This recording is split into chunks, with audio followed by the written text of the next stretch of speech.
I can't believe I did that again. Well, after a while, you're going to start believing what happened. Yes. You've changed my world. Well, you changed it. We focused upon it, and you caught up. Thank you. That's how it works. People say, "Oh, Abraham, I've been following you." And we say, we're following you. We're following you. You're launching the rockets. We're following the rockets. And then we stand there where you pointed us to be, and we hold the light for you to find. And when you do, acknowledge that that's what happened. I created this. I lined up with this. I'm living this. Thank you so much for that, because I'm getting good at this. Yeah. Yeah. And when things don't happen the way I expect them, I start to say, wait a minute. They always happen the way you expect them. When I discover that my expectation is out of whack, I'm starting to notice it. When I let life train me into expectation that is bogus, I'm starting to notice that. Let's use expectation in the real way. I get what I expect. It's never other than that. I expected to get called up here today. Yeah, obviously. It's easier for you the second and third and fourth time. The audience hates you for it because it feels like injustice. So when positive things happen, which induce positive expectation, that's why things, the better they get, the better they get, the better they get, the better they get. It's also why the worse they get, the worse they get, the worse they get, the worse they get. So what we're asking you to do is to expect outside of what's happening. It's easy to get called on and then expect it again. The hard thing is to not ever have been called on and then get called on. The hard thing to do is to expect around the reality that has your attention. And that's what we talk about all day, every day, isn't it?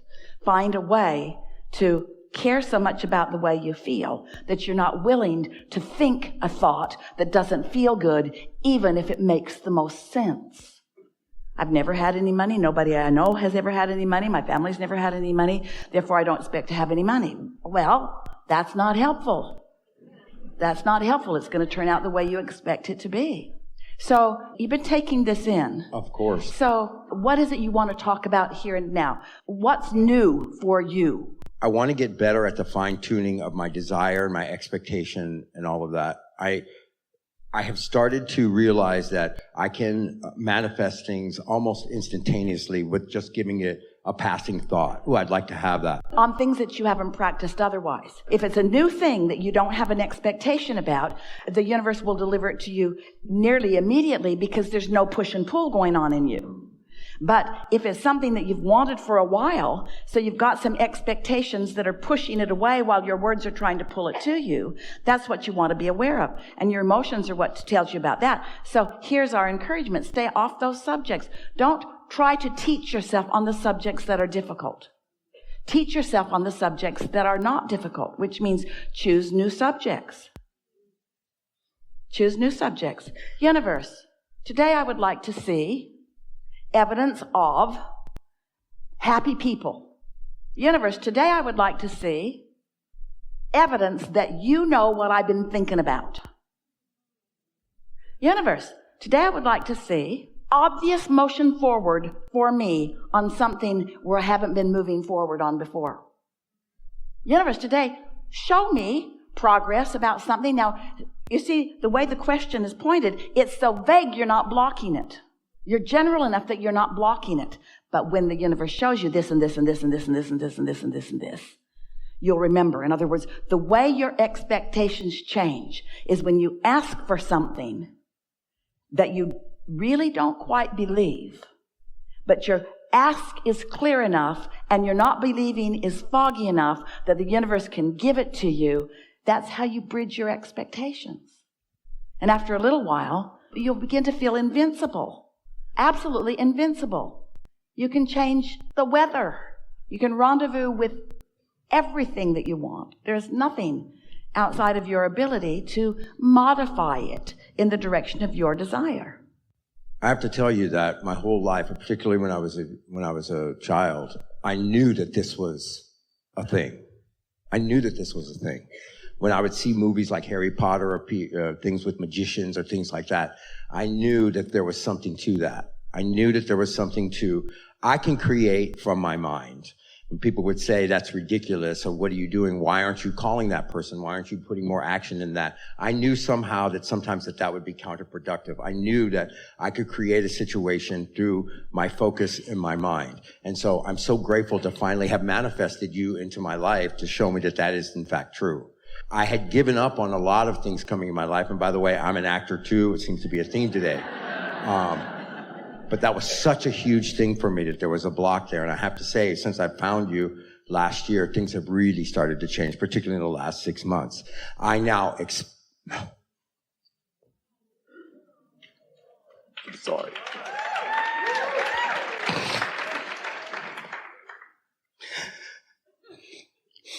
I have begun to expect my dreams to come true again.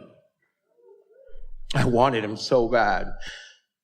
But I realized that wanting them so bad almost made them out of reach. So now when I think about my desire to get a role or be on a show or whatever, I try to, and you'll tell me if this is correct or not, I try to bring that down to something that is closer to something that I manifest like that. I say, oh, of course I'd be calling for that. Of course I could get a part on that show. Of course I'm a good candidate for that movie. And that actually has started the gate to open where people are calling me in.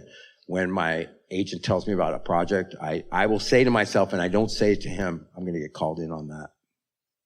I'm going to get called in on that. And I follow the impulses that come to me when I'm feeling good.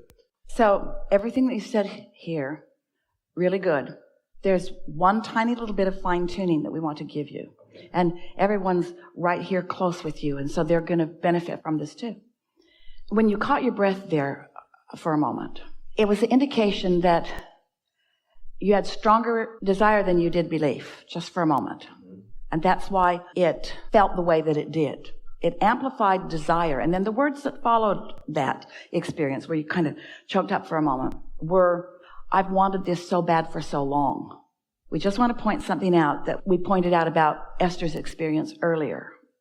You're really going to like this. You're still doing, and so many people do it, you're wanting to influence or evoke from the universe, from the emotion of painful need than from joyful desire. And it worked with your mother. If you need a little, oh man, she's going to be right there. Humans sort of train you that way, to be just needy enough. But there's a power that's greater than that you want to practice. You want to come from love, not need. From love, not need. From love, not pain. From knowing, not guessing. From knowing, not hoping. You're at the place, and it's a good place to be. It's paying off really well for you, and it will continue to do so, but you could do better, where your desire is mostly being met with hope. And so that gives you quite a bit of what you desire. But when your desire is met with knowing, when your desire is met with love, when you're not trying to motivate normal people, but instead are only dealing with your own push-pull vibration. You see, it's when you think you're going to inspire another. Esther was doing that with her contractor. If he just understands that they are putting me in an inconvenient position and that I'm really too busy for this, maybe they'll hustle a little bit more and they'll get some stuff done. Nope, it slowed it down. Not because they wanted to slow it down. They weren't deliberately punishing her. The universe is not deliberately or indeliberately punishing her. It's that you can't get there from there. So it's from your pure desire and expectation that it be satisfied. But you see, you don't want to appear to be that arrogant. Because when you're sure of yourself, lots of other humans who aren't sure of themselves are offended by your sureness. That's why when you hear the stories from the actors, they are so ready to tell you about their struggle. Because they want you to give them permission to have received the benefit if they're struggling. If I can present my struggle to you in an efficient enough way, you won't be mad at me for this now success. And a lot of you are doing that in a lot of ways because you're humaning. And because you're banking upon what other humans are doing, because they seem like they're the ones that are casting and calling, and it feels like they hold all the cards, but they don't hold any cards. You hold all the cards in your calling and refusing, in your push-pull. You hold all the cards. And you just caught yourself in that little holding something back that you really wanted. It was like wanting to evoke just a tiny little bit of sympathy from the universe, who will then shine a light on you more kindly. You kind of get what we're talking about? When the universe can't change the kindliness of the light that is shining because it couldn't be a more kindly light. The universe couldn't want more for you or believe more in you. Your inner being, which is what you're wanting to sync up with. Think of your inner being as your true agent, as your true employer, as your true holder of all the cards and all the goodies. Your inner being holds it all, and know you've got the part. You've got the part. It's a slam dunk. It's a done deal. Your inner being says yes, yes, yes, yes, yes, yes, yes, yes, yes. So who is it that you're pleading with? Those who hold no power. And in pleading with those who hold no power, you hold yourself in an expectation where you don't let in the power that your inner being's already laid out for you. It's the best we've ever said that.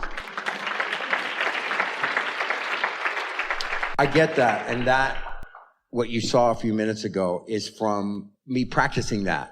You know, the more I would feel about something, I felt like the closer I was bringing it to me. But because of your teaching, it's like what I was talking about earlier, trying to bring that down to where it feels like the next logical Jerry step. said, and this is wisdom, put your basket out there far enough that when you hit it, you're thrilled by it, but not so far you don't believe it. So that's some of what you're talking about. Yeah, but and I have to let go of that feeling being a feeling of creation, because that's not the feeling of creation. What do you mean? That feeling of like we're almost about to cry. You get emotional. I want this so much. You know, it's got a lot of resistance in it. Well, there's like nothing wrong with it, because it does indicate the power of your desire. Okay. But it also indicates the power of your resistance. When you're demonstrating the power of your desire with no resistance, you're just obnoxious. You're just sure of yourself. And you're just worried about nothing. And you're just anticipating wonderful things. And you're walking around just waiting for the next thing to reveal itself to you. And you're ready for the revelation. And you're eager every day. Esther used to wonder, because we said so often, the universe will surprise and delight you. And she thought, how can that be? I can get how the universe can delight me. But why would it be a surprise if I create my own reality? And if I put each and everything in my vortex, then why am I going to be surprised? And we say, the timing of it is what surprises you.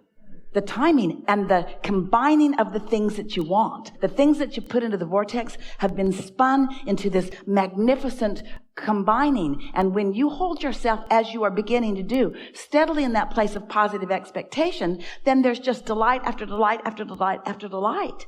And so when someone meets you, you don't seem like an actor who is yearning for the job. You appear to them to be the actor that knows that he's got the job. Do you know why so many of the big projects cast the same actors? Because once they've been cast, they expect to be cast. So it seems like they only pick from them, or they mostly pick from them. But it's a vibrational thing. It's not like that. It's a vibrational thing. Of course, it's easier to expect it when it's happened to you. We started this conversation with those words. But you can, by understanding the laws of the universe and by demonstrating to yourself all day, every day, that you hold all the cards, you can then be that person who just expects things to go the way you want them to. Esther wants to say to her contractor and to the guy that's doing the gas pipe and to everybody else that's involved in any project that has anything to do with her, things always work out for me, so we're going to have a lot of fun together. Things always work out really well for me, and I bet they work out really well for you too. Won't it be fun for things to work out for the two of us while we're involved with each other? Isn't that a nice way to be? Things always work out for me, which means I always star in successful movies. Things always work out for me, which means I always join really good teams. Things always work out for me. Things go really good for me. I have vibrational winningness going on, is really what you're saying. And people want to hook up with that. That's why confidence is attractive to others. That's why coattails are a thing. When you're sure of yourself, everybody wants in on it. And when you're timid, if you're going, people think, anybody else more sure of themselves? Hey, doctor, I'd like you to remove this whatever it is that I don't want in my body.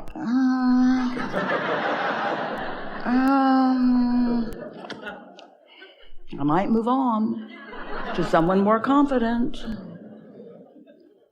Good enough? Yes.